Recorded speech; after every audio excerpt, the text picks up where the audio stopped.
Bonjour à tous, je suis ravie de vous retrouver pour une nouvelle émission qui s'appelle le Café Attaque. Et aujourd'hui, pour notre Café Attaque, nous recevons 3 membres de l'association Attaque en la personne de Marie-Vonne, Dominique et Maria. Bonjour. Bonjour. Bonjour. Vous avez pu échanger dernièrement lors d'un café, le Café Attaque, sur le thème du climat de guerre. En 3 points, le climat victime de la militarisation et de la guerre, le climat utilisé comme arme de guerre et la crise climatique, source de conflit. Donc c'est des points que nous allons réévoquer. Mais avant cela, pouvez-vous me dire comment s'est passé le Café Attaque ? Oui, le Café Attaque qui a eu lieu le jeudi 26 mars dernier, s'est très bien passé. Alors, complémentairement à l'intervention de Dominique, est venu un ancien militant de la CGT de Renault-Cléon qui a expliqué ce qui allait se passer, ce qu'il était en train de se passer dans pas mal d'usines en France et notamment à Renault-Cléon qui était sollicité par le gouvernement et l'industrie de guerre pour fabriquer des moteurs de drones, ce qui pose d'énormes problèmes. Et Régis est longuement intervenu après Dominique sur cette question pour concrétiser ce que nous pourrions faire localement pour agir sur ces menaces guerrières et sur ce climat de guerre qui est désastreux pour tous, toute la planète et nos vies. Donc il y avait du monde. Oui, il y avait du monde, il y avait moins de monde qu'au Café Féministe, parce que là, le Café Féministe a explosé la jauge, mais il y avait du monde au Café d'Attaque. À tous les cafés d'Attaque, il y a toujours une 40aine de personnes qui viennent, et puis ça change, et donc c'est beaucoup des personnes intéressées. On envoie les annonces du Café d'Attaque à plusieurs centaines d'adresses, de gens qui laissent leurs coordonnées pour être tenus au courant des activités d'Attaque. Et oui, les cafés drainent pas mal de monde, et surtout, ça permet des moments de débat autour de la question qui est soulevée. Et pourquoi alors avoir choisi ce sujet, le climat de guerre ? Eh bien, l'actualité nous a forcés à en parler. Aujourd'hui, on est dans une situation où la guerre est revenue à l'ordre du jour, y compris en Europe. L'an dernier, 92 pays étaient en guerre et en guerre de haute intensité. Alors évidemment, on parle souvent de la guerre en Ukraine, on parle maintenant souvent de l'agression de Netanyahou et de Trump contre l'Iran, contre la Libye, contre le Liban, contre la Syrie. Mais il y a tous les autres conflits qui existent sur la planète. Je citerai ce qui se passe en République démocratique du Congo, ce qui se passe entre l'Inde et le Pakistan, et qui montrent que on vit aujourd'hui une période de très grande déstabilisation. Et dans la conséquence, c'est que le droit international aujourd'hui est passé complètement sous silence, puisque c'est la loi du plus fort qui a l'air de se mettre en place au lieu de négociations internationales. Je rajouterais juste par rapport au motif de ce café, c'est que en plus de ces guerres qui explosent partout et qui explosent au sens propre du terme, dans les précautions climatiques et toutes les mesures qui devraient être prises, en ce moment le gouvernement français est en train de saboter, de renier les uns après les autres les crédits et les budgets attribués à la lutte contre le réchauffement climatique, notamment sur les aides pour isoler les maisons ou autre chose pour accompagner le mieux les gens. Il sépare complètement le fait qu'il y ait des budgets gigantesques pour la guerre au fait que ce dont on soit sûr, c'est que on a passé la semaine dernière le seuil de ce que la nature pouvait nous offrir pour se renouveler en France. Il y a quelques années, c'était au mois de juillet qu'on avait dépassé ce seuil. C'est-à-dire qu'à partir de maintenant, tout ce que l'on émet comme pollution, etc., la nature ne peut pas le renouveler. On a dépassé ce stade et on n'est qu'au mois d'avril. Ça devient complètement inquiétant et plus personne n'en parle finalement. Il y a la guerre d'un côté, les budgets pharaoniques, et puis de l'autre côté, le climat qui touche tout le monde sur la planète, ma foi, c'est pas grave. Dans la continuité de ce que dit Marie-Vonne, moi, ce qui me frappe énormément, actuellement, c'est l'absence totale de débat démocratique sur ces questions. En France, mais ailleurs aussi, mais notamment en France. C'est le pays qu'on connaît le mieux jusqu'à présent et on a a priori des moyens d'agir. Mais non, justement, il y a tous ces investissements au profit de la guerre avec une banalisation extrêmement forte de cette question-là. alors que c'est quand même dramatique.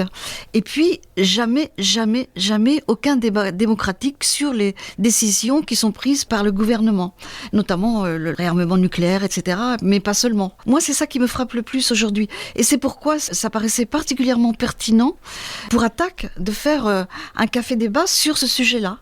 Moi, j'ai une question à vous poser. Selon vous, quel est le véritable enjeu-bénéfice de la guerre ? Oui, en fait, l'enjeu et les raisons de ce climat de guerre, il provient de plusieurs choses. Alors la première, c'est évidemment aujourd'hui une compétition entre les grandes puissances pour dominer la planète, et en particulier au niveau des systèmes énergétiques, au niveau des métaux et des terres rares dont ils ont besoin pour leur fuite en avant numérique et leur, hégémonie militaire sur la planète. La deuxième chose, c'est que pour faire cela, il faut réduire au silence tout ce qui pourrait être, des velléités de pouvoir s'opposer à cet esprit hégémonique. Pour cela, on utilise souvent un argument utilisé par, en particulier Macron, qui dit pour éviter la guerre, pour faire la paix, il faut préparer la guerre. Et ça, c'est un argument qui ne tient pas la route, parce qu'à chaque fois qu'un pays a commencé à s'armer pour éviter la guerre, en général, ça s'est transformé en guerre, tout simplement. Et je suis surpris, par exemple, pour suivre ce qu'a dit Maria immédiatement, que Macron s'est permis d'annoncer au cours d'une conférence à l'île Longue au mois de mars que la France allait se doter, par exemple, d'un nouveau sous-marin nucléaire qu'il appelle l'Invincible. Et il faut savoir ce que ça veut dire. C'est-à-dire que ce sous-marin nucléaire aura dans ses soutes 16 missiles qui sont équipés chacun de 20 têtes nucléaires qui sont à trajectoire indépendante et chacune avec l'équivalent de 100 000 tonnes de TNT en termes d'explosion. Ce qui fait que le sous-marin nucléaire porte en son sein l'équivalent de 1000 bombes d'Hiroshima. Alors, cette fuite en avant, ça fait peser sur la planète des dangers qui sont extrêmement graves, parce que un conflit militaire, déjà, ça fait des grands désastres, mais un conflit militaire où interviendrait l'armement nucléaire, c'est la disparition d'une partie de la population de la planète, c'est des crises alimentaires un peu partout, et c'est terriblement grave. Or, aujourd'hui, il y a un tournant qui est fait par le gouvernement français, qui en a discuté avec personne, qui n'envisage plus l'armement nucléaire comme une arme de dissuasion, mais comme une arme de prévention au cas où un conflit de haute intensité deviendrait tel qu'il y aurait possibilité d'un conflit militaire nucléaire par la suite. Et donc, Macron argumente sur le thème, on pourrait lancer une première bombe nucléaire d'avertissement pour dire si vous continuez, ça sera la guerre nucléaire. J'imagine le premier pays qui joue à ça aujourd'hui sur la planète, la réaction de tous les autres, ce qui veut dire effectivement le chaos sur la planète.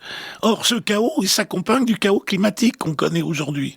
J'ai toujours en esprit cet exemple des grandes explosions volcaniques qui ont eu lieu au siècle dernier, où la quantité de matière au cours de l'explosion volcanique ont atteint les couches hautes de l'atmosphère, et ce qui a entouré la planète d'un nuage de cendres et de soufre, et qui a fait descendre pendant 2 ans, je crois, la température de la planète de plus de 1 degré, avec toutes les conséquences que ça a entraîné en termes d'épidémie. L'été de l'année 1813 ou 16, je sais plus, a été qualifié de l'été sans été. C'est-à-dire qu'il a plu partout, il a neigé, et il y a eu des catastrophes climatiques, des catastrophes épidémiques. Alors, évidemment, à cette époque, on n'avait pas les moyens de comprendre qu'est-ce qui s'était passé. Et en fait, aujourd'hui, on s'aperçoit que c'était les conséquences de l'explosion volcanique du mont Tambourin. Et aujourd'hui, une explosion, une guerre nucléaire avec quelques dizaines d'ogives nucléaires pourrait reproduire exactement la même situation, et évidemment avec toutes les conséquences que ça aurait. Alors nous, en tant qu'Attac, on est militants de la cause climatique depuis de nombreuses années, et aujourd'hui ce tournant et cette fuite en avant militariste et guerrière, fait courir au climat de la planète et donc aussi aux populations, pas simplement les populations humaines, mais l'ensemble du système vivant de la planète, eh bien un grave danger, et là avec la complicité de nos gouvernements des pays les plus riches. Donc on imagine aussi des conséquences pour les temps à venir, mais heureusement que le nuage nucléaire s'arrête aux frontières. Absolument, oui. Et le ministère de l'Intérieur est là pour y veiller. Tout à fait. On n'oublie pas que les civils sont les premières victimes de ces états de guerre. Donc j'entends par là les femmes, les enfants, les vieillards, etc. Donc c'est bien malheureux. Nous allons évoquer donc le premier point, le climat, victime de la militarisation et de la guerre. Donc nous avons déjà un petit peu évoqué là le désastre climatique qui va être la guerre. Est-ce que vous auriez des choses à rajouter, mon cher Dominique ? Oui, parce que quand on parle de guerre, à juste titre, la première image qui vient devant nos yeux, ce sont les destructions massives d'habitations, comme celles qu'on connaît aujourd'hui à Gaza en particulier, ou qu'on connaît au Liban. Mais c'est aussi les destructions du système de santé, le système énergétique des pays, avec toute la pollution que ça entraîne. Et donc, on voit bien ça comme image des destructions de la guerre, avec les conséquences que ça a sur les populations. Et il est important de comprendre, je me souviens, de par mon grand-père qui a fait la guerre 14 et qui était malade depuis la guerre 14, il disait toujours « La guerre est faite par ceux qui la décident pas et décidée par ceux qui ne la font pas ». Effectivement, les victimes de cette guerre sont les victimes, au moment où elle a lieu, les plus défavorisées, et en particulier, effectivement, les femmes, etc. Mais il faut remonter avant, parce que si la guerre est possible, c'est qu'il y a une militarisation de la société, et c'est cette militarisation de la société qui, d'une certaine manière, aujourd'hui, participe de manière importante à la crise climatique. Je voudrais donner quelques exemples. L'armement et la militarisation de la société, ça consiste à fabriquer des armes, ça consiste à les entretenir, ça consiste à les stocker, à les déplacer, d'entretenir du matériel militaire, d'entretenir des troupes, des systèmes de surveillance. Et quand on fait la totalité de tout ça, eh bien on s'aperçoit que en période de paix, c'est-à-dire même quand il n'y a pas de conflit, l'ensemble des armées de la planète sont responsables de environ 5,5% des émissions de gaz à effet de serre, qui est l'équivalent, même un peu plus, que l'ensemble des émissions de gaz à effet de serre de l'aviation commerciale et de la marine commerciale. Ce qui veut dire une participation absolument spectaculaire. Mais, autant au niveau des négociations internationales, les pays sont censés faire état des émissions et comment ils vont lutter contre les émissions de gaz à effet de serre de leur économie, mais les émissions faites par l'armée échappent totalement à tout contrôle. C'est-à-dire, elles n'ont de compte systématiquement à rendre à personne. C'est open bar, elles peuvent faire ce qu'elles veulent. Alors déjà au niveau des émissions de gaz à effet de serre, mais aussi au niveau financier. C'est-à-dire que l'Europe vient de décider un plan qui s'appelle Réarme Europe, qui consiste à dégager 800 milliards d'euros consacrés au réarmement de l'Europe, quand on sait que ce qui est à l'ordre du jour dans la plupart des pays, ce sont des politiques d'austérité qui visent à sabrer le système de santé, le système d'éducation, etc. Et cet argent qui va être destiné au réarmement échappe à tout contrôle, y compris les règles financières de fonctionnement de l'Europe, et non de compte à rendre à personne. Alors cette militarisation, elle s'accompagne évidemment de faire pénétrer cette militarisation dans l'esprit des gens. Par exemple, en France, ce qui s'appelle les classes défense dans l'éducation nationale, qui consiste à habituer petit à petit ce discours au fait que la guerre est là, il faut s'y préparer, etc., etc. Et donc, en amont de la guerre, il y a évidemment tous ces préparatifs qui sont déjà destructeurs du climat. Je donne 2 exemples. Un avion Rafale, dont la France est si fière, ça consomme, quand il est simplement en vol de routine, entre 2500 et 3000 litres de carburant à l'heure. Et quand il est en phase de combat, par exemple aujourd'hui, pendant que le porte-avions Charles de Gaulle fait des ronds dans l'eau en Méditerranée et qui fait décoller les Mirages pour surveiller, et ben chaque Mirage qui décolle en surveillance en état de guerre, pourtant ils ne font pas la guerre, eh bien engloutit 9000 litres de carburant à l'heure. Les chars d'assaut Leclerc le fleuron aussi de la France. Ce sont des choses qui consomment énormément d'énergie. C'est-à-dire un char, même quand il est arrêté, à cause de l'ensemble des outils de surveillance, de mise au point, de l'information, etc., consomme énormément. Et un char Leclerc, par exemple, n'a une autonomie que de 500 km, ce qui fait que derrière le char, il faut qu'il y ait des convois de ravitaillement en carburant, de même pour les Rafales. Il faut des ravitaillements en vol, ce qui veut dire aussi des vols avec du carburant dedans. Imaginez la panique quand le détroit d'Ormuz est bloqué, de voir les réserves militaires être éventuellement en péril. Moi, je voudrais rajouter deux petites choses par rapport à ce que vient de dire Dominique. C'est que quand il a parlé du discours de Macron, l'île Longue, c'est la base de sous-marins à Lorient, je crois, ou à Brest, peu importe.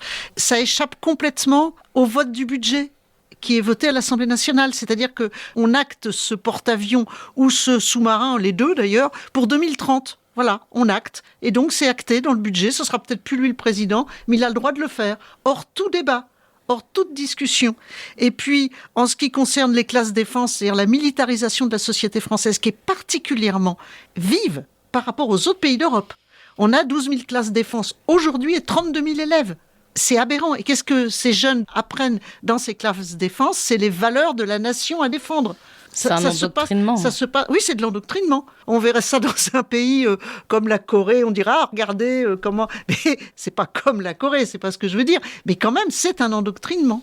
Quand on a déjà les conséquences de tous ces centaines de conflits dont a parlé Dominique sur la planète, aujourd'hui, les gens qui nous écoutent à Radio HDR, combien sont venus parce que chez eux, les terres ne sont plus cultivables, qu'ils ont migré vers les villes. Et pourquoi les terres sont plus cultivables ? C'est parce qu'il y a plein de conflits, se font chasser par des bandes armées, et ces bandes armées vendent le produit de leurs méfaits aux multinationales pour fabriquer des outils numériques avec les terres rares qu'ils s'approprient aux dépens de la paysannerie. C'est-à-dire tout ça, c'est une chaîne. Et puis aujourd'hui, en France, on dit non, on veut pas, attention, les vagues migratoires, le déferlement ou le grand remplacement. C'est aberrant, c'est honteux. Surtout que maintenant, on parle éventuellement de remettre en place le service national pour les jeunes gens.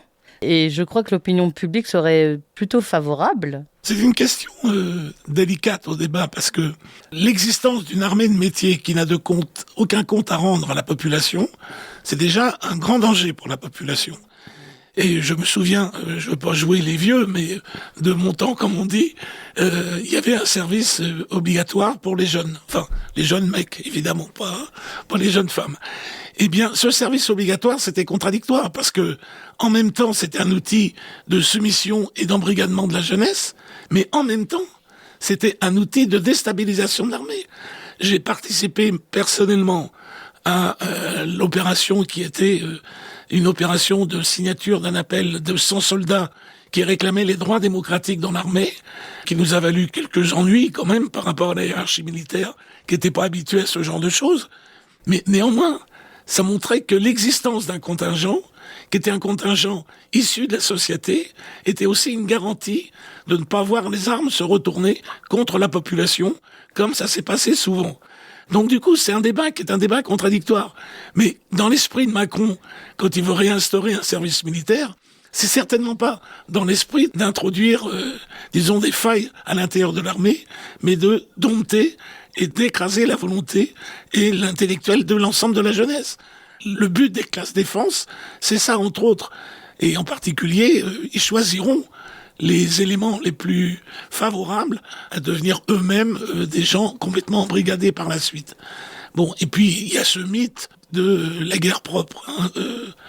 Je vois la France s'épouvanter parce qu'il y a un soldat qui est mort au Liban ou ailleurs. Enfin, il y a combien d'accidents du travail en France aujourd'hui, de gens qui meurent de leur travail, des jeunes qui sont en stage, qui meurent au cours d'un stage dans une entreprise. Personne ne s'émeut de cette situation-là. Alors les militaires sont à part. Mais c'est une situation, quand même, qui est une situation catastrophique, parce qu'il faut voir ce qui est en train de se passer aujourd'hui. Mettons-nous à la place de la population libanaise, de la population iranienne, sur laquelle on déverse des bombes en leur disant « on est en train de vous libérer du Hezbollah ». On ne libère pas une population, comme disait Napoléon, je suis désolé de le citer, on peut tout faire avec baïonnette, sauf s'asseoir dessus. Mais l'état d'esprit de nos jeunes n'est pas forcément le même état d'esprit qu'à votre époque, cher Dominique. Eh ben oui, c'est bien ça le drame aujourd'hui. Quand je dis le drame, c'est un drame planétaire, mais c'est aussi un drame encore plus grave au niveau de la France, qu'on présente toujours comme le pays des droits de l'homme, enfin de l'homme bien sûr, mais qui aujourd'hui a un comportement honteux sur toute une série de secteurs, le droit des étrangers, le droit des femmes, etc., etc. Évidemment, la situation a changé. Il y a 30 ans, 40 ans, le mur de Berlin était en train de tomber, il y avait une poussée des luttes à travers la planète. Aujourd'hui, on n'est plus dans cette situation-là. C'est-à-dire que le droit international est en train de s'écrouler complètement. Macron dit que c'est un champ de ruines. Merci, il est bien placé pour savoir que c'est quand même lui qui est un peu responsable de ce champ de ruines. Il peut se passer un génocide à côté de chez nous. La politique de la France a été une honte démocratique, une honte humaine, une honte, enfin, à tout point de vue. Alors, on est dans une situation qui est très compliquée, très grave, parce que les dangers pour la planète, les dangers pour la population sont démultipliés aujourd'hui et qu'il manque à tout prix d'un mouvement social citoyen qui s'oppose à la militarisation et qui s'oppose à la guerre. Il y a des pays en Europe qui pourraient servir un peu d'exemple. Je pense à ce qui se passe en Espagne aujourd'hui par rapport à la Palestine, par rapport à toute une série de secteurs. La France doit être la dernière du peloton en termes de relever la tête par rapport à toutes ces questions qui visent l'avenir de l'humanité. Pendant qu'on dépense des millions et des milliards d'euros à la militarisation et au réarmement, la première victime, c'est les négociations internationales sur la crise climatique. Les pays les plus riches dépensent 35 fois plus d'argent pour leur armement et leur armée que leur contribution à la lutte contre le dérèglement climatique. Or, le dérèglement climatique, ça touche la totalité de la planète et dans cette planète, les pays les plus pauvres pour commencer, qui n'ont pas les moyens de faire face à cette crise climatique. On y reviendra peut-être après, mais le premier danger, il est là aujourd'hui, c'est que l'ensemble de ces investissements, eh bien, se fait au détriment de la lutte contre le dérèglement climatique, non seulement face à la lutte, mais en même temps aggrave le dérèglement climatique, et que l'ensemble des secteurs sociaux de la santé, de la société, se trouvent complètement atteints par rapport à cette politique. Exemple, les hôpitaux, exemple, l'éducation, etc. Mais je voudrais quand même rajouter qu'il y a beaucoup de gens qui disent tout cet argent consacré à la guerre pourrait être consacré aux écoles. Oui, bien sûr, mais si on avait les moyens, ça justifierait de faire l'armement ? Ça justifierait à faire la guerre? Je dis que non. C'est pas simplement un argument que cet argent serait utile ailleurs, mais que cet argent qui est dépensé, c'est de l'argent qui est jeté par la fenêtre au détriment des populations sur la planète. Et c'est pas simplement qu'une question financière. Donc le climat victime, mais le climat également utilisé comme arme de guerre. Oui, ça a commencé pendant les années 30, pendant la Deuxième Guerre mondiale, où les Américains ont commencé à faire une recherche sur le fait que le climat était pas bon pour les bombardiers, parce qu'il y avait des nuages, et que les nuages, ça les empêchait d'atterrir ou de décoller régulièrement. Donc il y a eu des projets aux États-Unis qui s'appellent le projet Cyrus, qui consistait à utiliser des méthodes chimiques pour faire des trous dans les nuages pour permettre aux bombardiers de décoller et d'atterrir. Deuxième événement, la guerre du Vietnam, dont tout le monde se rappelle encore un peu, c'était le lot de l'expérimentation par l'armée américaine d'agir sur le climat pour renforcer sa suprématie militaire. Ça a été le déversement aujourd'hui de l'opération qui s'appelait l'opération Popeye des États-Unis, de dérégler le climat sur la piste Ho Chi Minh, qui consistait à faire pleuvoir des quantités d'eau importantes pour paralyser sur place les militants du FLN qui étaient dans la piste Ho Chi Minh, du Front de Libération Nationale. Mais il faut savoir que cette recherche de l'utilisation du climat continue, puisqu'il y a eu un rapport qui a été fait par l'armée américaine sur cette question, qui considère que la maîtrise du climat est une question essentielle pour la suprématie militaire. Et donc, il y a des tas de secteurs de recherche. Alors, on parle que du climat. Je parle pas des armes bactériologiques, des armes chimiques, qui nécessiteraient de faire quasiment une émission à elles toutes seules. Les anciens, chez nous, par exemple, les paysans, utilisaient aussi des armes contre le climat, qui étaient les canons à grêle. Bon, on peut dire qu'aujourd'hui, la manipulation du climat à grande échelle à des objectifs militaires, c'est l'ancêtre de ça, quelque part. C'est-à-dire, toutes les recherches, en général, qui ont été faites, vont servir par la suite à l'activité civile. Je pense, par exemple, l'agent orange, qui a été déversé par les États-Unis sur le Vietnam, qui ont tué des centaines et des centaines de personnes au Vietnam. Cet agent orange, derrière, il y a quand même Monsanto qui est présent et qui est, grosso modo, une activité duale. C'est-à-dire, d'un côté, on fabrique des outils qui sont des outils de mort, et de l'autre côté, on fabrique des pesticides, des insecticides, des polluants qui sont aussi des outils de mort. Exemple, l'explosion industrielle de Toulouse avec les ammonionitrates. Exemple, la perte de biodiversité et aujourd'hui l'hécatombe chez les abeilles. Et sans les abeilles, eh bien, je peux dire qu'une partie de la vie sur Terre n'est pas possible. Le climat victime, le climat utilisé et maintenant la crise climatique, source de conflits. Oui, alors là aussi, il y a deux aspects. Le premier aspect, c'est qu'il faut comprendre que l'existence de la crise climatique met toute une série de populations sur la planète, et en particulier les populations des pays du Sud, dans une situation de précarité climatique, ce qui veut dire précarité alimentaire, ce qui veut dire précarité agricole, ce qui peut dire précarité dans l'accès à l'eau, etc., etc. Et donc, cette crise climatique, pour ces populations, va se rajouter à des climats qui sont des climats sociaux, des climats religieux, des climats, disons, de compétition entre eux, etc. Et qui fait que les premières victimes aujourd'hui de ce dérèglement climatique, c'est l'instauration d'un climat de conflit qui existe à l'intérieur d'un certain nombre de pays. Alors on nous dit toujours, la crise climatique va provoquer le déplacement de millions et de millions de personnes sur la planète. Alors il faut comprendre ce que ça veut dire. C'est-à-dire, c'est pas... Enfin, je crois que l'ONU a dû chiffrer à quelque chose comme 450 à 500 millions de personnes qui vont être déplacées à cause du climat d'ici 2050.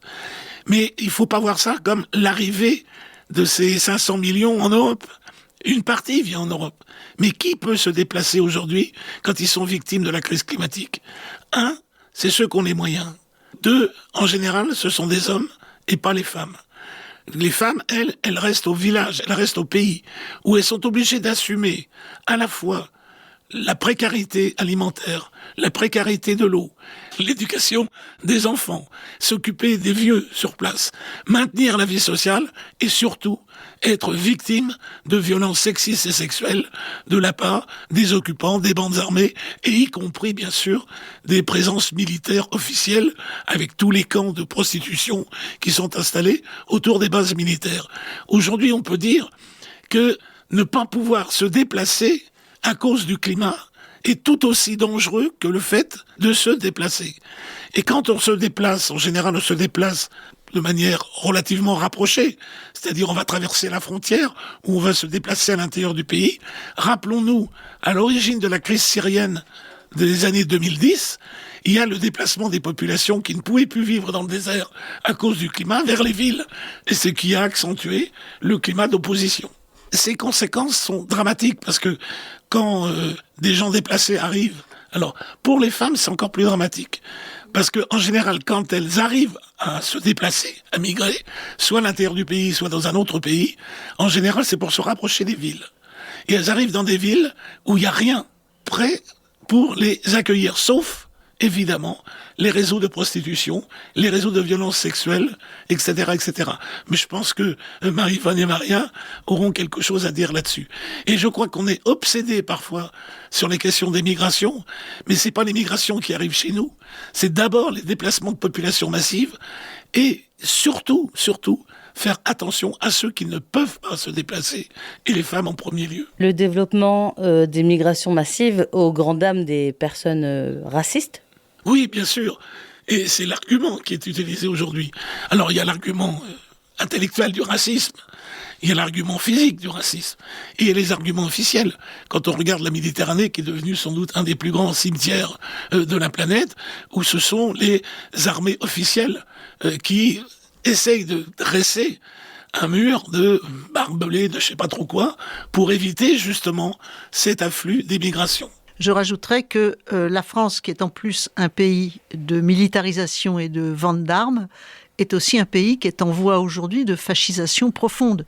Et cette guerre idéologique que l'extrême droite mène depuis plusieurs années a des conséquences directes. On vient de parler du rachat du directeur de Grasset par l'Empire Bolloré qui met un de ses pions dans cette maison d'édition, mais des empires comme celui de Bolloré qui est quelqu'un qui se situe à l'extrême droite, il y en a vraiment beaucoup. Et ça, c'est comme une mine qui est un poison qui partout déverse sa bile et fait croire aux gens que les étrangers sont une menace. Pas tous les étrangers, c'est les pauvres qui sont une menace. Un étranger riche, il n'est jamais une menace pour le gouvernement et l'extrême droite. Et ça, cette fascisation de la société française est un très très grave danger. On est à 1 an des élections présidentielles et puis il suffit pas de dire les fascistes sont dans la rue. Les fascistes, c'est d'abord la bataille culturelle. C'est ce qu'avait très bien compris Hitler en mettant Goebbels comme ministre de l'Information. D'autant plus que dans la migration, notamment par la Méditerranée, c'est beaucoup de mineurs, de jeunes ados qui migrent en fait pour un Eldorado. Oui, je dirais que en ce qui concerne les jeunes mineurs, c'est presque des bouées qui sont envoyées par les familles pour qu'ils puissent venir et qu'ils puissent, depuis l'Europe, envoyer de l'argent dans leur pays d'origine. C'est comme ça que vivent beaucoup de villages aussi. Des gens qui sacrifient leur vie pour envoyer tous les mois une partie de leur paye pour tenir à bout de bras l'économie locale de l'endroit d'où ils viennent. C'est une réalité, ça. Des gens et des enfants, donc.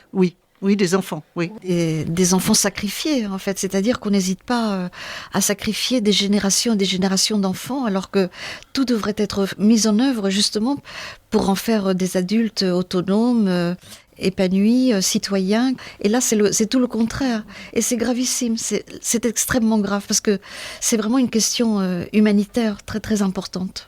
D'autant plus ça, c'est, si je peux me permettre, c'est quand ils arrivent à bon port, c'est-à-dire qu'ils sont déjà en danger lors des traversées. Beaucoup d'entre eux meurent. On a l'exemple, alors un peu ému, tout le monde, de ce jeune africain, je ne sais plus de quel pays il était, qui était apprenti boucher dans une boucherie à Darnétal, que le patron voulait le garder. Et puis, il y a même eu une émission avec Élise Lucet sur lui. Il a fini sa formation. Et il avait un contrat d'embauche, au QTF. Et cet homme, très désireux d'être là légalement, est allé à Calais. Et il s'est noyé en essayant d'aller en Angleterre. Il s'est tué parce qu'on n'en voulait pas. Combien se tuent comme ça ? La crise climatique, elle n'arrive pas de n'importe quoi. C'est pas un événement qui tombe du ciel, etc. C'est quelque chose qui est le produit profond de nos systèmes de production des pays les plus riches et qui mettent, sur le pavé les populations. Alors, aujourd'hui, il y a tout un débat, par exemple, sur le pétrole. À cause du détroit d'Ormuz, on s'aperçoit que d'un seul coup, que les voitures électriques, ça serait mieux que les voitures à essence. Bon, alors d'abord, l'électricité peut-être, mais faire voler un avion avec des piles électriques ou avec des batteries électriques, ça va poser quelques problèmes. Mais surtout, c'est déplacer le problème. Parce que par exemple, pour fabriquer des batteries électriques, il faut du lithium, il faut des métaux rares. Et ces métaux rares, il faut aller les chercher là où ils sont. En particulier, je citais tout à l'heure la République démocratique du Congo.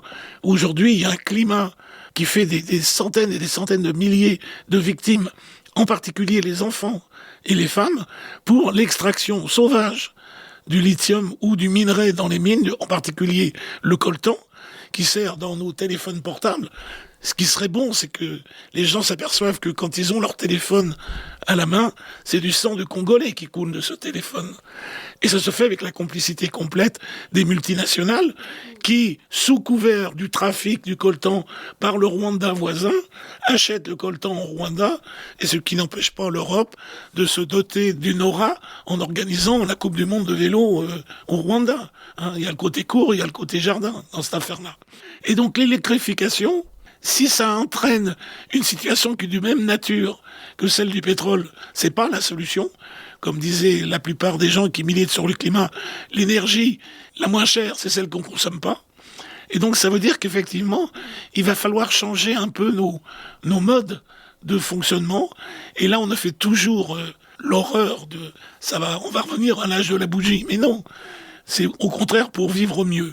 À côté de ça, c'est tout cet argent qui est engouffré dans la recherche militaire Mais la recherche militaire, c'est aussi les métaux rares, c'est aussi l'extraction et donc l'esclavagisme qui se développe à l'intérieur du pays. Alors Macron est fort en disant on va remplacer ça parce qu'on va l'extraire chez nous. Le lithium, la mine des Chassières, par exemple, en Auvergne. Eh ben, ça a quoi comme conséquence? C'est que on a l'impression que ce qui dirige le pays, c'est évidemment les lobbies financiers et à leur tête, les lobbies militaro-industriels. Alors la France, c'est 9 multinationales de l'armement qui fabriquent tout, de A jusqu'à Z, mais surtout qui sont entourées de 4500 petites et moyennes entreprises qui travaillent pour elles sur la totalité du pays. Alors il y a 2 arguments qui me font bondir. Le premier argument, et c'est même y compris des gens qui travaillent dans les usines d'armement qui disent « Oui, mais si c'est pas nous qui fabriquons, d'autres le feront. » C'est à quoi j'ai envie de dire « Oui, c'est ça. Quand les cheminots entraînaient les trains vers les camps de la mort, si c'est pas eux qui les conduisaient, d'autres les auraient conduits. » C'est un argument hypocrite. Ça, c'est pas supportable. Le deuxième argument, c'est la question de l'emploi. Alors, il y a la reconversion d'un certain nombre d'usines en armement. Exemple, ce qui va se passer à Renault, qui va fabriquer une partie des drones kamikazes de l'armée française. Et la menace, c'est de dire, si on fait pas ça, on est obligé de licencier chez Renault. Mais ils oublient de dire que peut-être que ça crée des emplois, ou plutôt ça va peut-être sauver. À mon avis, c'est faux. Mais construire des hôpitaux, construire des écoles, avoir un système d'éducation, ça, c'est profondément créateur d'emplois. Mais surtout, c'est que c'est utile à la société. Ma démarche, elle a été simple dans cette affaire-là. À un moment donné, je me suis dit, mais c'est quoi l'impact sur le climat de la guerre qu'il y a aujourd'hui? D'où le titre « Climat de guerre ». Donc j'ai soulevé un bout du tapis. Mais en soulevant un bout de tapis avec l'objectif d'essayer de comprendre, c'est tout le tapis que je suis en train de soulever. Et donc évidemment, ce n'est qu'un début, parce que ça nécessite aujourd'hui que plein de gens s'emparent de cette question, réfléchissent et surtout offrent des perspectives ensemble pour lutter contre cette militarisation de la société. Surtout, alors, Marie en a un peu parlé sur l'affaire de l'extrême droite, mais la réaction par rapport à l'ensemble de la crise climatique sur la planète et des dangers, c'est d'avoir recours à l'armée. C'est-à-dire qu'on va mettre l'armée en première ligne. Alors d'abord, on le voit dans les catastrophes climatiques aujourd'hui, c'est l'armée qui est là pour intervenir, mais surtout, c'est qu'on va utiliser les forces militaires pour se prémunir des dégâts qui sont opérés par la crise climatique et toutes les autres crises, et je voudrais terminer après sur ces autres crises, mais surtout pour essayer de faire en sorte que ça ne touche pas trop nos modes de vie de pays privilégiés, et en particulier les plus riches dans ces pays privilégiés. Et aujourd'hui, toute la tactique qui est utilisée pour se protéger de l'immigration, pour réarmer, etc., en fait, on est en train d'instaurer ce que j'appellerais un racisme environnemental ou éventuellement un apartheid climatique qui consiste à cantonner les populations les plus défavorisées dans des zones réservées à ça sur la planète. D'autant que ce que nous vivons aujourd'hui, c'est pas simplement qu'un climat de guerre, c'est pas simplement une crise climatique, mais c'est une conjonction de différentes crises, des crises sanitaires, des crises de violence, des crises financières, etc., et qui ont une certaine logique d'interaction entre elles. Et si on ne s'attaque pas à comprendre qu'est-ce qui donne un sens à l'ensemble de ces crises, et qu'est-ce qui est à l'origine de ces crises, alors on n'a qu'une vision partielle et on a des mauvaises solutions. Or, si on ne s'aperçoit pas et qu'on ne met pas à l'ordre du jour que ce qui crée ces crises aujourd'hui, c'est le système qui domine la planète, à savoir le capitalisme et ses évolutions, mondialisées, etc., et que c'est eux les pyromanes, et que si on veut arrêter que la planète flambe, c'est ça qu'il faut arrêter. Merci, cher Dominique. On va passer à la chronique féministe, mais avant ça, nous allons passer à une petite pause sonore. Approche-toi petit, écoute-moi gamin. Je vais te raconter l'histoire de l'être humain. Au début y avait rien, au début c'était bien. La nature avançait, y avait pas de chemin. Puis l'homme a débarqué avec ses gros souliers, des coups de pied dans la gueule pour se faire respecter. Des routes à sens unique qu'il s'est mis à tracer. Les flèches dans la plaine se sont multipliées, et tous les éléments se sont vus maîtrisés. En 2 temps 3 mouvements l'histoire était pliée. C'est pas demain la veille qu'on fera marche arrière. On a même commencé à polluer les déserts. Il faut que tu respires, et ça c'est rien de le dire. de rire. Et c'est pas rien de le dire. D'ici quelques années on aura bouffé la feuille. Et tes petits enfants ils n'auront plus qu'un œil. En plein milieu du front ils te demanderont pourquoi toi t'en as deux, tu passeras pour un con. Ils te diront comment t'as pu laisser faire ça. T'auras beau te défendre, leur expliquer tout bas. C'est pas ma faute à moi, c'est la faute aux anciens. Mais y aura plus personne pour te laver les mains. Tu leur raconteras l'époque où tu pouvais manger des fruits dans l'herbe, allongé dans les prés. Y avait des animaux partout dans la forêt. Au début du printemps les oiseaux revenaient. Il faut que tu respires. Et ça c'est rien de le dire. Tu vas pas mourir de rire. Et c'est pas rien de le dire. Il faut que tu respires. C'est demain que tout empire. Tu vas pas mourir de rire. Et c'est pas rien de le dire. Le pire dans cette histoire, c'est qu'on est des esclaves, quelque part assassins ici, bien incapables de regarder les arbres sans se sentir coupables, à moitié défroqués, 100% misérables. Alors voilà petite l'histoire de l'être humain. C'est pas joli joli et je connais pas la fin. T'es pas né dans un chou, mais plutôt dans un trou qu'on remplit tous les jours comme il faut sa purin.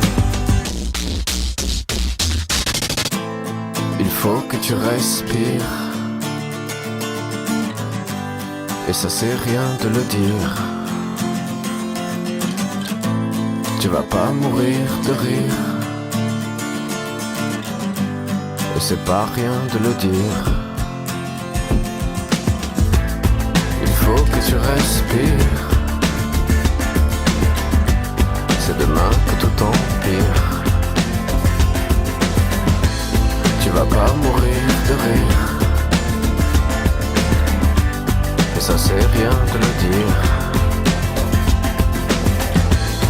Il faut que tu respires. Il faut que tu respires. Il faut que tu respires. Il faut que tu respires. Retrouvez le Café Attaque sur Spotify et YouTube. Retour sur le plateau de l'émission du Café Attaque, nous allons passer à la chronique féministe. Alors justement, ça a donné une idée à Maria et Marie-Yvonne. Ça leur a évoqué une femme fabuleuse, André Michel, qui a écrit Féminisme et antimilitarisme. On va rebondir avec cet ouvrage et cette femme fabuleuse qui était donc André Michel. Ce qui est intéressant dans les cafés débats d'attaque, c'est qu'on partage des connaissances. C'est vraiment de l'éducation populaire et on découvre des choses très intéressantes. À cet égard, c'est Dominique, en préparant son sujet qu'il vient d'exposer, qui a découvert cette femme et qui nous en a fait part. Il a tiré un tiroir. Et ben moi, je suis très heureuse d'avoir ouvert ce tiroir parce que c'est une femme absolument passionnante. Je vais, dans cette petite rubrique féministe, retracer, mais vraiment dans les grandes lignes, sa biographie pour mieux la connaître. Puis Marie-Yvonne, après, développera quelques-uns de ses thèmes. Alors, André Michel a vécu très longtemps. Elle est morte à l'âge de 101 ans en 2022. Et c'est une sociologue, une chercheuse et une féministe. Son parcours scientifique et humain est très riche, mais reste largement méconnu. Et surtout en France, d'ailleurs. Elle est peut-être plus connue à l'international qu'en France, d'après ce que j'ai pu lire. André Michel, né donc au début du siècle, elle a connu les deux guerres. La guerre de 14-18, pas directement, elle est née en 1920, mais en tous les cas, ses proches, ses ascendants l'ont connue et donc il y a eu des répercussions dans sa famille. Et la deuxième guerre, bien entendu, la deuxième guerre mondiale aussi. Et donc elle a été assez rapidement sensibilisée aux questions de la guerre, et de ses traumatismes et de ses dégâts humains. Alors André Michel est une pionnière de la sociologie de l'immigration et du racisme. Elle a mené des enquêtes auprès des travailleurs algériens et dans les milieux ouvriers dès les années 1950. Puis, dans les années 60-70, elle s'est imposée comme une des premières sociologues de la famille, des femmes et du travail. Très tôt, elle conjugue travail de recherche et militantisme anticolonialiste et féministe.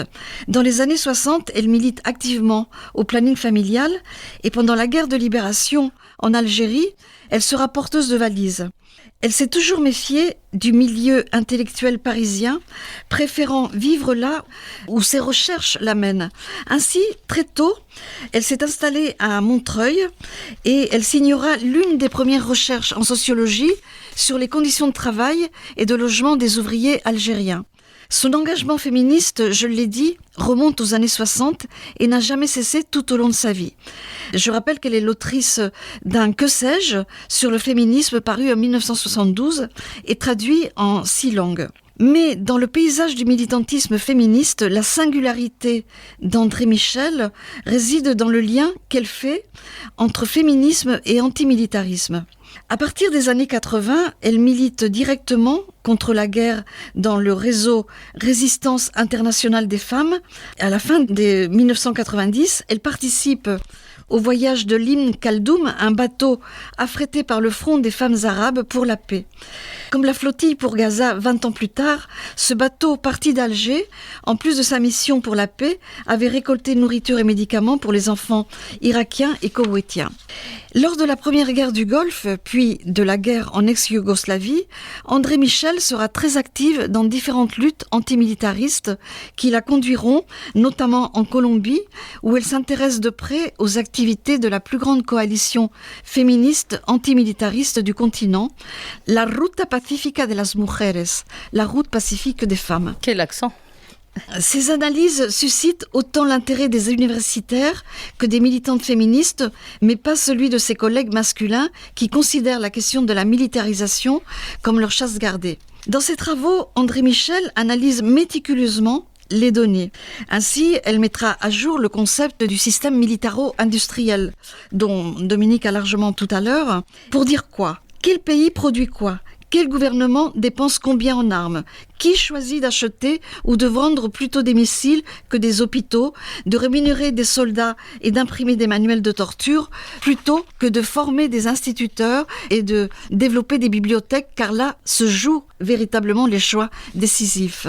Elle pense qu'il est complètement illusoire d'espérer que les dépenses militaires mènent à la préservation de la paix, bien au contraire. Elle prolonge indéfiniment les guerres et le retard dans toutes sortes de domaines, comme la recherche, les droits humains, l'égalité des sexes, de race entre guillemets, ou de classe. Ce qu'on dépense en armes, c'est toujours ça de moins pour la musique, la poésie ou les services publics si précieux pour l'amélioration de la condition des femmes notamment. Ce que je viens de lire, ce sont de larges citations de l'avant-propos de Jules Falquet à son livre, au livre d'André Michel, Féminisme et antimilitarisme. Ce qui est très touchant, très émouvant et aussi source d'admiration, en ce qui me concerne en tous les cas, chez André Michel, c'est qu'elle a intimement lié ses travaux de recherche, c'est une grande chercheuse en sociologie, à son activisme militant. Et pas qu'en France, à l'international. Donc c'est une militante très complète, anticolonialiste, féministe et à la fois, elle a produit des analyses qui sont extrêmement précieuses aujourd'hui. C'est pour ça qu'on voulait la mettre en lumière à travers cette émission et mettre en relation ses travaux avec tout ce qu'a décrit Dominique. Et moi, j'en tirerai simplement, de façon extrêmement modeste, une ligne, un petit peu de pensée, parce que ça m'a vraiment fait approfondir cette question-là, c'est la différence entre pacifisme et antimilitarisme. Pacifiste, je crois que une grande majorité des gens peuvent s'en réclamer. Bien sûr qu'on est tous contre la guerre. Bien entendu. Même ceux qui les mènent et qui les initient diront volontiers que, bien sûr, ils sont contre la guerre, mais ils sont obligés de la faire. Antimilitariste, c'est autre chose. De mon point de vue, et c'est grâce à André Michel que j'ai compris ça, c'est beaucoup plus engageant et plus concret. Parce qu'elle décrit bien que la question de l'investissement financier, budgétaire, humain, dans la guerre, dans l'armement, en temps de paix, c'est déjà produire de la guerre et c'est faire de choix contre d'autres investissements que l'on pourrait faire à la place et qui sont des choix de l'éducation, de la formation des êtres humains, de la culture, etc., etc. Donc les choix pour que les personnes s'épanouissent hors des guerres, justement. Et ça, c'est très important, cette notion-là que André Michel met à jour de façon extrêmement pertinente. Donc c'est quelqu'un vraiment à découvrir, à lire et à relire par les temps qui courent, et l'apporte énormément. Merci Maria. Donc vous, Maryvonne, vous avez eu l'occasion de lire le livre de André Michel. Qu'avez-vous à nous dire à propos de cette œuvre ? Alors, par rapport au livre d'André Michel, j'aurais la même émotion dont a parlé Maria face à cette femme. Et je me dis, elle est morte en 2022 et on ne savait pas qu'elle existait. Elle a tellement été passée sous silence. Première femme à avoir écrit sur le féminisme et la guerre. Et ce côté systémique, première femme au monde. Ça a été reprise par des anglo-saxonnes, par des américaines. Alors c'est très emblématique et écrit André Michel que le fait que ces écrits, et par les gens qui ont écrit sur elle, comme Jules Falquier ou d'autres, le fait que ça soit resté sous silence dans la société française montre à quel point notre société est militarisée dans son esprit. On a comme hymne national la Marseillaise. Aux armes citoyens. Ça, c'est quand même c'est très guerrier comme voilà. Et aux armes citoyens, à l'époque de la Révolution française, c'était pour se défendre. Maintenant, aux armes citoyens, c'est pour un des premiers pays vendeurs d'armes. C'est ça, aux armes citoyens. Et tout le monde chante ça à l'unisson. Moi, je rêve qu'on change les paroles de cet hymne national. Il est abominable, selon moi. Et il reflète tellement la mentalité de la société française qui est très militarisée, et y compris dans sa culture. La France est l'un des premiers inventeurs de jeux vidéo. Combien de jeux vidéo sont des jeux de guerre, de destruction d'autrui qu'on donne entre les mains des plus jeunes ? En plus. Hier, je prenais le métro, puis je relisais la préface de Louise. Je l'appelle Louise Michel, mais c'est André Michel dans la lignée de Louise Michel au moment de la Commune de Paris. Et alors, je lisais ce truc, et je baisse mon livre parce que je suis arrivée à la station. En face de moi, il y avait une jeune femme, tout à fait sympathique, qui avait l'air assez, et qui portait un t-shirt de l'armée américaine avec des blasons, etc. Mais ça se vend, c'est valorisant, etc. C'est incroyable. Et les gens réalisent pas que c'est insidieux de prôner ces valeurs du plus fort que moi tu meurs, quoi. Et alors, quand on achète le livre d'André Michel, ce qui est extraordinaire et qui montre le silence assourdissant des intellectuels français, des sociologues français et des féministes, on se dit que maintenant on va aller parler à tous les groupes féministes de qui était André Michel. Moi, j'ai envoyé les références du bouquin à Attaque Nationale, et les filles du secrétariat féministe m'ont dit « Ah, Maryvonne, on te remercie, on connaissait pas. » Et c'est honnête. Et c'est des filles, pour certaines, qui ont mon âge, quoi. Et alors, quand on achète le bouquin, on reçoit une petite carte des éditrices du bouquin. Merci vraiment de nous avoir acheté ce livre. Et elles m'ont dit par mail, tenez-nous au courant de ce que vous allez en faire. Il faut qu'on continue à parler d'André Michel. Il faut qu'on poursuive André Michel. Page 87 de son livre, mais il y en a plein des tableaux comme ça. Avec $1 million dépensés par la fabrication de bombardiers, combien d'emplois on crée ? Alors la fabrication d'un bombardier aux États-Unis, c'est 58 000 emplois. Et si on met ce $1 million dans l'éducation, c'est 118 000 emplois.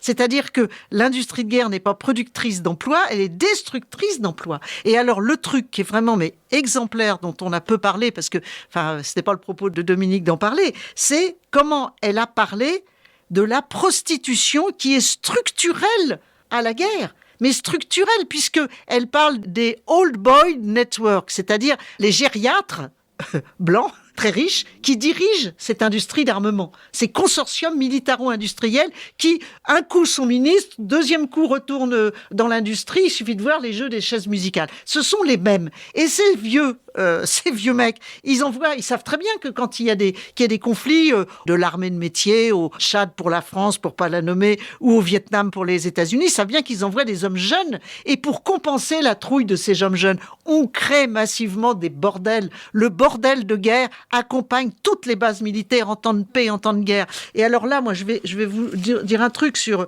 page 65 de son livre. Tu vois son livre, à quel point il m'a intéressé. Il y a des post-it partout. Je me suis dit, mais je devrais le lire, son livre.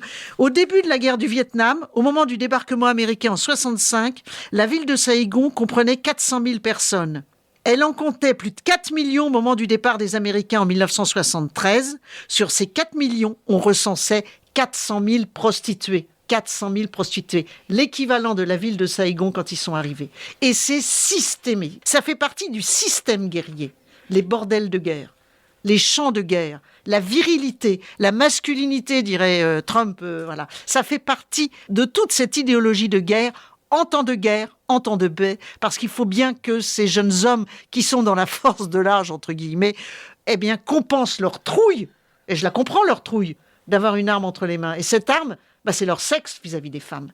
Et en plus de détruire la planète, en plus de pousser les populations vers des terres non cultivables, vers les villes, eh bien, c'est la prostitution systémique des femmes de toute la planète qui accompagne la guerre. Ce que tu dis, ça me fait penser, c'est pas comparable, là je parle pas de prostitution, mais ce côté où la femme doit se rendre affriolante pour ces jeunes soldats, ça me fait penser notamment à l'intervention de certaines pin-up sur scène, comme Marilyn Monroe, etc.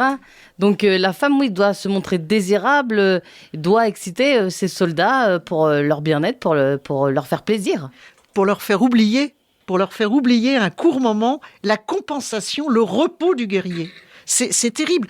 André Michel parle dans son livre de géopolitique de la prostitution, en temps de paix comme en temps de guerre. Et ça, c'est non seulement su, mais encouragé. Les bordels militaires, et de ce point de vue-là, le complexe militaro-industriel mené par ces old boy networks, ces gériatres, etc., constitue la police militaire du statu quo de l'ordre établi. Parce qu'on est passé d'un capitalisme marchand qui produisait des biens et des services dont on n'a pas forcément besoin, à un capitalisme financier qui n'a plus autre chose comme moyen de production que de la production de ses propres richesses. Et donc, pour eux, c'est une opportunité, un marché qui s'ouvre, ce réarmement du monde, chouette, on s'en servira pas, chouette, voilà.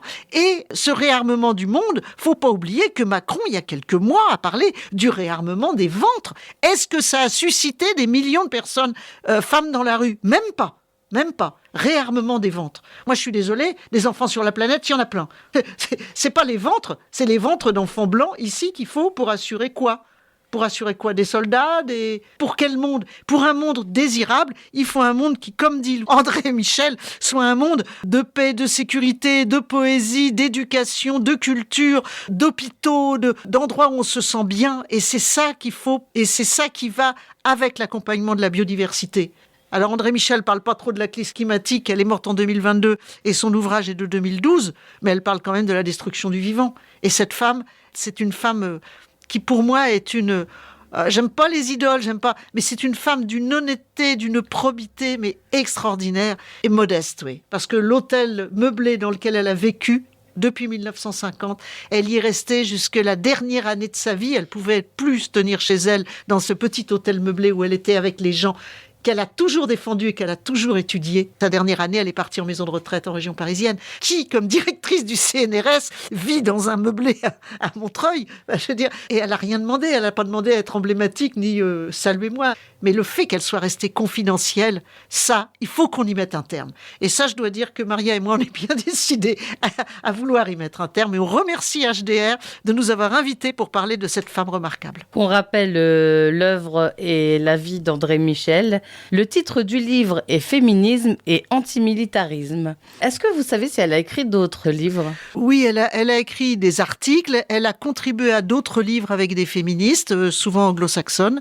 Elle a été la revue Questions féministes qui a beaucoup publié. Elle est intervenue d'ailleurs au moment de l'anniversaire du décès de Simone de Beauvoir. Elle a publié, elle est allée aux quatre coins du monde jusqu'à presque 90 ans, André Michel. Et puis, elle a écrit un livre facile à lire, comme tous les que sais-je, vous savez, la petite collection des que sais-je, sur le féminisme. C'est le seul livre sur le que sais-je, je veux dire, sur le féminisme qui existe. Mais plein d'autres ouvrages. Elle a fait beaucoup de recherches sur des tas de sujets. Sa bibliographie est très très importante. Ouais. Ce livre-là, c'est pas un livre autobiographique. Féminisme et antimilitarisme ? Oui. Non. Ce sont ce qu'elle a théorisé, ce qu'elle a analysé du militarisme et des complexes militaro-industriels. Donc là, j'ai sous les yeux toutes ses œuvres, tous ses ouvrages parus sous sa direction. Donc la sociologie de la famille. Alors attendez, c'est en anglais. Alors Family Issues of Employed Women in Europe and America, donc en anglais, les femmes dans la société marchande, femmes, sexisme et société, et femmes et multinationales. Très intéressant. N'hésitez pas à vous intéresser à cette femme qui est André Michel, tous ces beaux ouvrages en vente dans les meilleures librairies. Alors, en vente dans les meilleures librairies, Féminisme et antimilitarisme, c'est bien aux éditions Ixier qu'il faut les avoir parce qu'il est peu distribué. Et donc, si on pouvait en faire une grande publicité, il serait beaucoup plus distribué dans les librairies et ça ne serait que profitable à toutes. L'édition, c'est IXE. C'est une édition en région parisienne. Il est distribué dans quelques librairies, mais j'ai eu du mal à l'avoir par la tonne.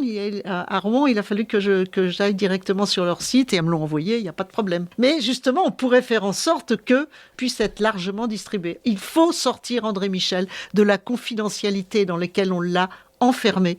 Beaucoup de femmes qui ont œuvré les premières à faire plein de choses sont passées sous silence, mais là, son sous silence est incompréhensible, si ce n'est l'idéologie militaire qui sous-tend la société française. On ne veut pas le voir, ça.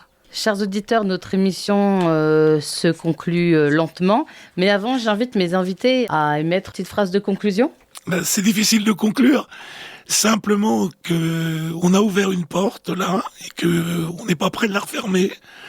Et à ce titre, le prochain café qui aura lieu le 26 mai, le dernier jeudi du mois de mai, portera sur le climat de guerre qui règne derrière le sommet du G7 qui aura lieu à Évian, où vont se réunir les 7 plus grands de la planète, qui, comme première mesure démocratique, interdit toute manifestation en France et interdit toute manifestation en Suisse. C'est-à-dire qu'on n'aura pas le droit de dire qu'on n'est pas d'accord avec le rassemblement de ces pyromanes de la planète. Vive la démocratie. Je vous reprécise donc jeudi 28 mai, le prochain Café Attaque à la Maison Saint-Sever dès 18h. Soyez nombreux.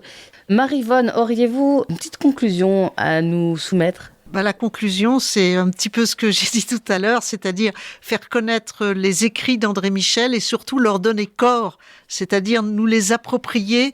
Et aujourd'hui, étant donné que les rapports du GIEC ne cessent de nous alerter et que par ailleurs, mais ça tout le monde s'en fout, voilà, les médias, eux, de leur côté, ne cessent de dire qu'on est au bord de l'embrasement guerrier généralisé et donc qu'il nous faut une défense européenne, qu'un budget nécessaire au réarmement, etc. sont autant de sujets avec cette défense, de cette supposée sécurité nationale qui n'est certainement pas la première préoccupation des gens, confère ce qui s'est passé au moment des cahiers de doléances des Gilets jaunes. C'est pas du tout la sécurité que demandaient les gens, ils demandaient de pouvoir vivre et pas survivre comme on le chantait dans le mouvement des retraites. C'est ce qu'on chantait pour les femmes, nous on veut vivre et pas survivre.